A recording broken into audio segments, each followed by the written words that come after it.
बहुत ही आसान चीज़ था कि माइक्रोस्पोरोजेनेसिस में मैंने आपको बताया था कि the process of formation of microspore from microspore mother cell.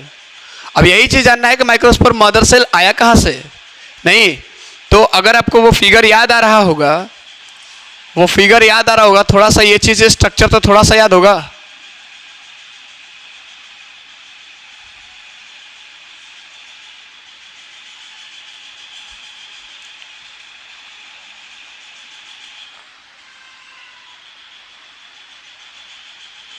कुछ ऐसा स्ट्रक्चर था, यही था ना हमारे पास पूरा। अब क्या था कि हमारे पास यहाँ पे भी था और यहाँ पे चीज था, हम लोगों ने जूम करके दिखा लिया था। तो मैंने क्या, हम लोगों ने देखा था क्या कि माइक्रोस्पोर मदर सेल, यही है ना। माइक्रोस्पोर मदर सेल से अगर माइक्रोस्पोर का फॉर्मेशन हो जाता है तो इसी को हम लोग क्या बोलते हैं, माइक्रोस्पोरोजेनेसिस, है ना। अब कैसे हुआ था चीजें बात कर रहे थे। तो इसमें हम लोगों ने देखा था क्या, स्पोरोजेनस टिश्यूज थे, है ना। स्पोरोजेनस टिश्यूज थे जो इसके इंटरनल पार्ट को क्या कर दे रहे थे, फिल अप कर दे रहे थे। नहीं, इंटरनल पार्ट्स को क्या कर देते, फिल कर दे रहे थे। और फिल करने के एज ए रिजल्ट हमारे पास ये कैसे फिल कर रहा था, क्योंकि इसके जो टिश्यूज थे ना, इसके जो टिश्यू, ये क्या कर रहा था, इसके जो टिश्यूज के जो सेल्स थे वो सेल्स क्या कर रहे थे, डिवाइड कर रहा था। जब डिवाइड करेगा तो बार बार अगर डिवाइड करेगा तो हमारे बहुत ज़्यादा नंबर ऑफ सेल्स आपका क्या हो जाता था, नंबर ऑफ सेल्स बनते थे। यानी कि नंबर ऑफ सेल्स क्या करते थे, इंक्रीज होते थे। और ये जो नंबर ऑफ सेल्स था ना, यही बाद में ट्रांसफॉर्म होकर के हमारे पास पीएमसी या फिर माइक्रोस्पोर बोलते थे ना हम लोग इसको, ये चीज का फॉर्मेशन करता था माइक्रोस्पोर। ये वाला जो था हमारे पास डिप्लॉयड नेचर का था। इतना क्लियर। अब हमारे पास ये जिस चीज का फॉर्मेशन हुआ, अब क्या होता था कि इसके इंटरनल पार्ट से एक आपका क्या करता था, एक एंजाइम प्रोड्यूस करता था। और उस एंजाइम का नाम क्या था, कैलीज, मीन्स आपका β13 ग्लाइकन, यही ना। दूसरी चीज, इसका काम क्या था, इसका काम था आपके प्लाज्मोडेस्माटल कनेक्शन को क्या कर देना, तोड़ देना।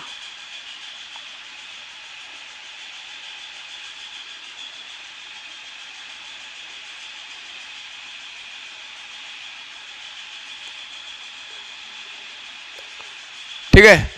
अब जैसे प्लाज्मोडेस्माटल कनेक्शन को तोड़ता था तो जितने नंबर ऑफ सेल्स हमारे पास फॉर्म हुए हैं, ये जितने मदर सेल फॉर्म हुए हैं, पॉलन मदर सेल है ना, तो मदर सेल शॉर्टकट में बोल सकते हैं। अब ये जितने भी मदर सेल फॉर्म हुए हैं वो मदर सेल क्या हो जाते थे, मदर सेल क्या हो जाते थे, सेपरेट हो जाते थे। और सेपरेट जब हो जाते थे तो ये राउंड ऑफ हो जाते थे, अलग हो जाते थे। ठीक है। अब राउंडिंग ऑफ होने के बाद हमारे पास क्या होता था, एक एक मदर सेल की बात करें तो एक एक मदर सेल में आपके पास एक डिवीजन होता था। क्या होता था, ये हमारे पास मदर सेल है, एम से लिख रहा हूं मैं, मदर सेल। अब इसमें हमारे पास डिवीजन होता था। कौन सा डिवीजन होता था, मियोसिस। और मियोसिस डिवीजन होने के एज ए रिजल्ट ये आपका माइक्रोस्पोर का हैप्लॉइड सेल्स का फॉर्मेशन करता था। ठीक है। यानी हमारे पास एक टेट्राड का फॉर्म कर लेता था। एक माइक्रो मियोसिस हुआ एक मदर सेल का तो कितना सेल्स बनाएगा, 4। यानी कि 4 हमारे पास हैप्लॉइड माइक्रोस्पोर का फॉर्मेशन करता था, माइक्रोस्पोर का फॉर्मेशन करता था।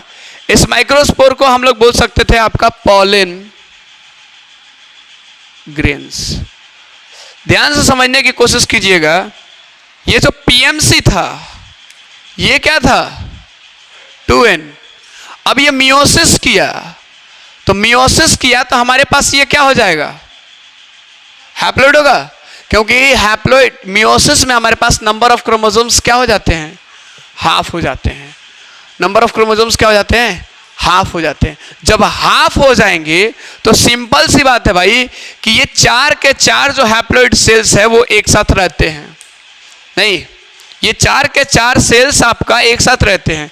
ये सेपरेट कब हुआ था? जब इसके सेल्स की बात कर रहे हैं, ठीक है? ये पीछे वाला प्रोसेस है। अब ये जब एक साथ रहेंगे तो जैसे जैसे आपका ये चीज ग्रो करेगा, यानी पॉलन ग्रेन्स के जितने जो सेल्स है वो जैसे यानी कि टेट सेल्स को हम लोग क्या बोलते थे? इसी चीज को इंडिकेट करने के लिए क्या बोलते थे? क्योंकि 4 सेल्स था इसीलिए हम लोगों ने क्या बोला था? टेट्राड्स। ये टेट्राड्स जो है वो क्या हो जाएंगे? सेपरेट हो जाएंगे। कब? जैसे जैसे आपका ये पॉलन ग्रेन्स ग्रो करेगा। जैसे जैसे ग्रो करेगा क्या होगा? पहले क्या होता है कि एक बच्चा मां के पल्लू में बंधा रहता है। एक बच्चा बचपन में अगर छोटी सी अगर जब आपके बात करें वो जैसा चलना फिरना शुरू करता है तो वो बच्चा माँ के पास रहता है, लेकिन जैसे जैसे जैसे जैसे वो बड़ा होते जाता है वो माँ के आंचल से थोड़ा सा क्या होते जाता है? दूर होते जाता है। इसके पीछे का रीजन ये है कि वो बाहरी कुछ सर्कमस्टांसेस, कुछ बाहरी दोस्ती हो गई, कुछ यारी हो गई, क्योंकि शुरुआत में वो मम्मी के साथ ही पला बड़ा, मम्मी के अलावा किसी को जानता भी नहीं था, क्योंकि माँ के स्तनों से दूध पिया, माँ ने उसको पोषित किया, माँ ने उसे खिलाया पिलाया सहलाया, रुलाया भी वही और हंसाई भी वही। नहीं तो वो उसके साथ रहता है। लेकिन जैसे जैसे जैसे जैसे वो बड़ा बढ़ता है ना, वो सेल्स क्या होते हैं? वो माँ से बच्चा क्या होता है? थोड़ा सा दूरी बन जाती है। और एक समय ऐसा आता है हमारे पास स्टेज लाइफ में कि जब हम बहुत बड़े हो जाते हैं तो हम माँ से इतने दूर चले जाते हैं कि अपने अंदर की चीज़ों को भी माँ को बता नहीं पाते हैं। होता है कि नहीं होता है?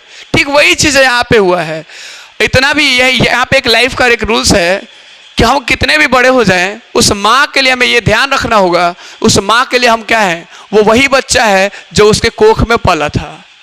तो वो कितना भी हम बड़े हो जाए ना, तो ये चीज़ हमें नहीं सोचना चाहिए कि भाई हम बड़े हो गए, हम समझदार हो गए।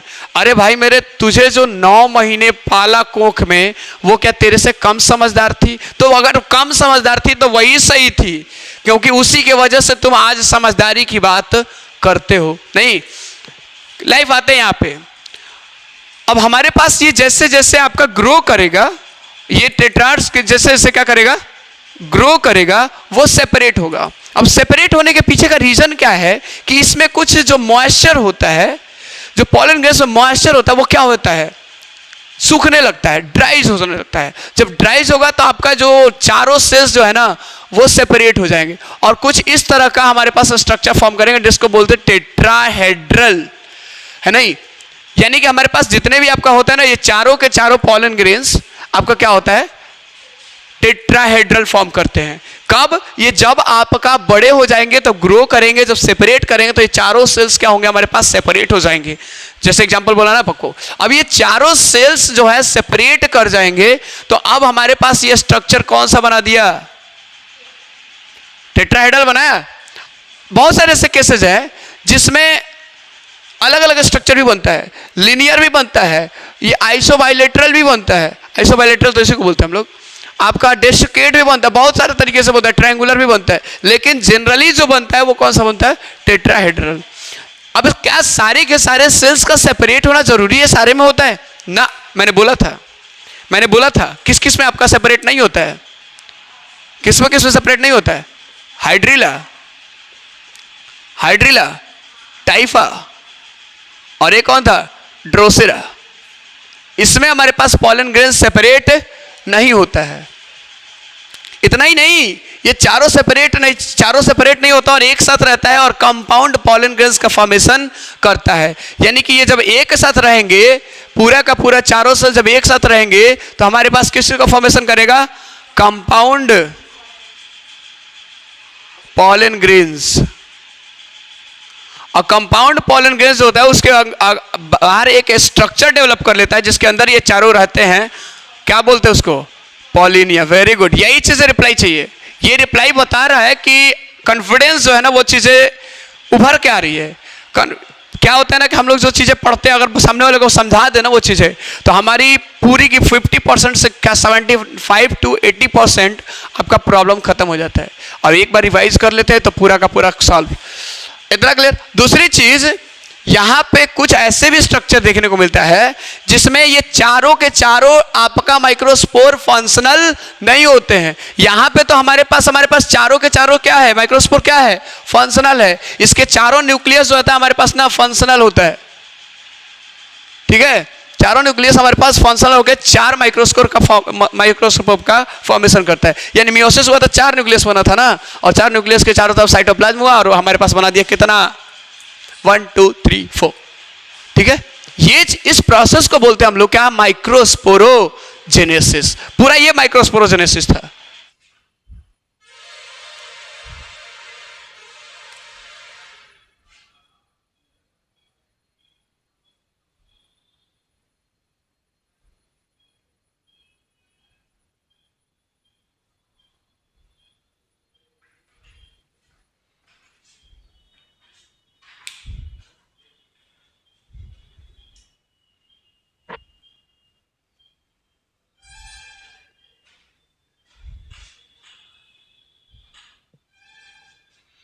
अब पॉलन ग्रेन्स की बात कर लेते हैं। तो पॉलन ग्रेन्स का स्ट्रक्चर कैसा होता है, पॉलन ग्रेन्स का डायमीटर कैसा होता है। अगर ओवल है, हालांकि पॉलन ग्रेन्स जो होता है ना हमारे पास वो ओवल होता है, और जब ओवल होगा तो इसका डायमीटर कुछ होगा नहीं। तो इसका डायमीटर होता है हमारे पास 20 से लेके 50 माइक्रोमीटर, 20 से लेके 50 माइक्रोमीटर। इसमें हमारे पास साइटोप्लाज्म होता है, और जो साइटोप्लाज्म होता है ना, इस साइटोप्लाज्म में ज़्यादा चीज़ होता है वो होता है हमारे पास स्टार्च। क्या होता है, स्टार्च होता है। और दूसरी चीज़ हमारे पास होता है एक चीज़ और, अनसैचुरेटेड ऑयल। अनसैचुरेटेड ऑयल, ये केमिस्ट्री का वर्ड है ना, अनसैचुरेटेड। ये दोनों जो चीज़ें होती है, ये होने का पीछे रीजन क्या है, आपके साइटोप्लाज्म में अगर ये है तो इसके पीछे का रीजन क्या है। तो पॉलन ग्रेन्स को अल्ट्रावायलेट रेडिएशन या रेडिएशंस के द्वारा डैमेज ना हो। पॉलन ग्रेन्स के अंदर हमारे पास मेल गामिट होता है नहीं, पॉलन ग्रेन्स के अंदर हमारे पास क्या होता है, मेल गामिट होता है, जिसको हम लोग बोलते हैं क्या, एंथेरोजोइड। और ये मेल गामिट जो होता है सर, इसके अंदर हमारे पास क्या होता है, ओहो,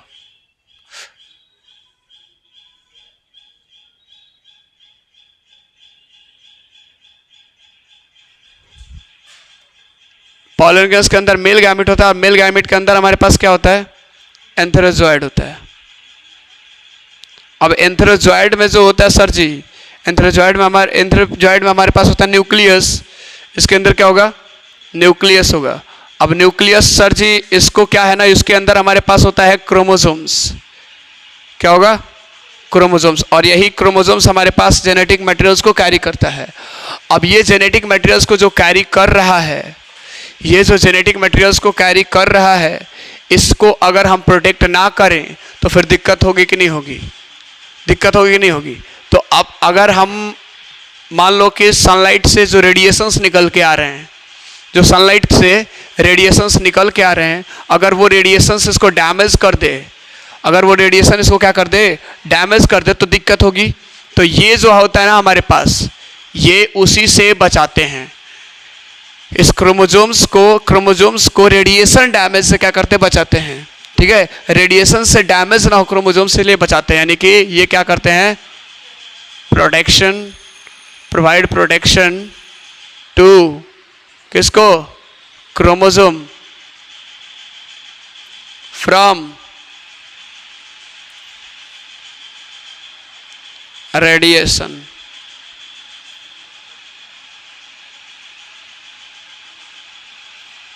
क्लियर है, यानी इसका क्या काम है पता चल गया। अब हमारे पास अगर पॉलन ग्रेन्स की बात कर ले, तो यहाँ पे अगर स्ट्रक्चर दिखाने की कोशिश करूँ बहुत आसानी तरीके से,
ओह ना दिख रहा हो।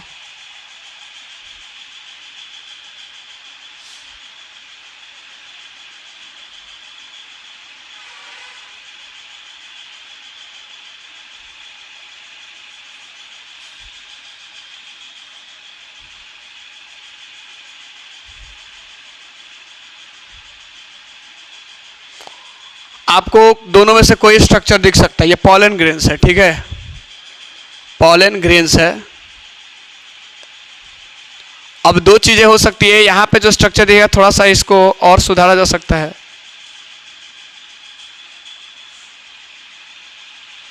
क्या होता है,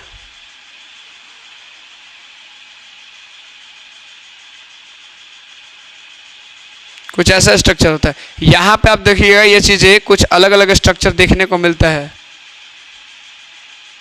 थोड़ा सा इरेगुलर तरीके से होता है, उसीलिए मैंने इसको थोड़ा सा रेगुलर तरीके से दिखाने की कोशिश किया। पॉलन ग्रेन्स में हमारे पास अगर बात कर ले तो दो लेयर होता है। इसके बाहर वाला पॉलन ग्रेन्स के वॉल्स को बोलते हैं हम लोग क्या, इसके वॉल्स को बोलते हैं स्पोरोडर्म। क्या बोलते हैं, स्पोरोडर्म। स्पोरोडर्म का मतलब होता है आपका पॉलन ग्रेन्स के वॉल्स, ठीक है। अब स्पोरोडर्म्स में हमारे पास दो लेयर होते हैं। कितने लेयर, दो लेयर। अब ये स्पोरोडर्म में जो दो लेयर होते हैं ना, स्पोरोडर्म में हमारे पास दो लेयर होते हैं, एक बाहर की तरफ होता है और एक अंदर की तरफ होता है। ये एक होता है एक्साइन और एक होता है इंटाइन। एक होता है क्या, एक्साइन, और एक होता है हमारे पास इंटाइन। एक्साइन जो है आपका आउटर लेयर है और इंटाइन जो है आपका इनर लेयर है, ठीक है। एक्साइन और इंटाइन में हमारे पास एक्साइन जो है आउटर लेयर, यानी ये वाला जो बात करते हैं हमारे पास ये एक्साइन है, और ये बीच में आपको दिख रहा है ना, ये हमारे पास क्या है, इंटाइन है। और ये हमारे पास पॉलन सेल्स है और इसके अंदर हमारे पास ये क्या है, न्यूक्लियस है। अब सवाल आता है कि ये जो एक्साइन है और इंटाइन है, ये जो इंटाइन है ये बना होता है पेक्टोसेलुलोज से। किससे बना होता है, पेक्टोसेलुलोज। और वही चीज़ अगर बात कर लेते हैं तो एक्साइन की इंटाइन बना होता है पेक्टोसेलुलोज से, और एक्साइन जो बना होता है हमारे पास सबसे इंपॉर्टेंट चीज़ से बना होता है एक फैटी सबस्टेंस है,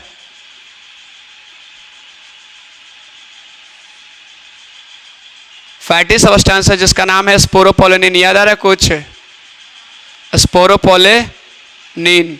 और स्पोरोपोलेनिन इतना स्ट्रांग है, इतना स्ट्रांग होता है कि इसको ना तो स्ट्रॉन्गेस्ट, बहुत ज़्यादा स्ट्रांग एसिड भी होगा तो भी इसको डिग्रेड नहीं कर पाएगा, और आपका अल्कली मेटल भी होगा, अल्कली मटेरियल भी होगा ना, तो भी वो डिग्रेड नहीं कर पाएगा, इतना स्ट्रांग होता है। समझ जाइए। क्या वो आप भी पीजिएगा क्या, जो ये पिया था स्पोरोपोलेनिन ने शायद अपने मदर सेल का दूध ही पिया होगा ना, पॉलन मदर सेल का दूध ही पिया होगा ना, क्योंकि ये पॉलन ग्रेन्स कहाँ से आया था, पॉलन मदर सेल। और पॉलन मदर सेल में हमारे पास तो वहाँ पे जो भी चीज़ उसको न्यूट्रिशन प्रोवाइड किया गया उसी से सारा का सारा काम किया। तो मैं कोशिश करूं कि उसके पास मैसेज भेजूं कि आनंद के लिए कुछ ऐसे सब्सटेंसेस भेजा जाए जिससे स्पोरोपोलेनिन बना है, वो चीज़ सेवन करना चाहते हैं। इससे फ़ायदा ये होगा कि आप बहुत स्ट्रांग हो जाएंगे, लेकिन नुकसान हम लोग का हो जाएगा कि आप हम लोग पे धाक जमाने लगिएगा, आप हम पे धाक जमाइएगा कि ये पढ़ाओ वो पढ़ाओ, वरना कुछ भी कर देंगे। बोलिए, या फिर पापा वाला स्पोरोपोलेनिन, क्लियर है ना, स्पोरोपोलेनिन को डिग्रेड नहीं, it can not be degrade by even strong acid और स्ट्रॉन्ग अल्कली मटेरियल। इसीलिए ये क्या करता है, प्रोटेक्शन प्रोवाइड करता है, यानी कि ये हाईली रेजिस्टेबल सबस्टेंस होता है, नहीं हाईली रेजिस्टेंट होता है। यानी हमारे पास ये जो होता है हमारे पास ये एक्साइन क्या होता है, हाईली रेजिस्टेंट होता है।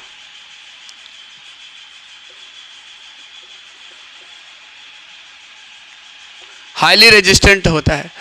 अभी बहुत ज़्यादा अंदर तो नहीं जाएंगे, वरना एक चीज़ और हम बात कर सकते थे कि एक्साइन भी आपका 2 पार्ट से बना हुआ है, दो लेयर होता है इसमें।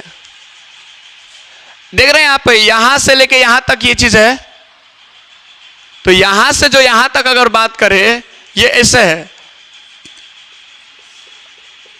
इसको बोलते हैं एक्टेक्स साइन और इसको बोलते हैं इंडेक्स साइन। ठीक है, एक्साइन भी कितने लेयर में है? 2 लेयर में है। एक बाहर वाले को क्या बोलते हैं? एक्टेक्स साइन, और अंदर वाले को इंडेक्स साइन। तो एक्टेक्स साइन तो अंदर घुस नहीं देने का किसी चीज को, नहीं।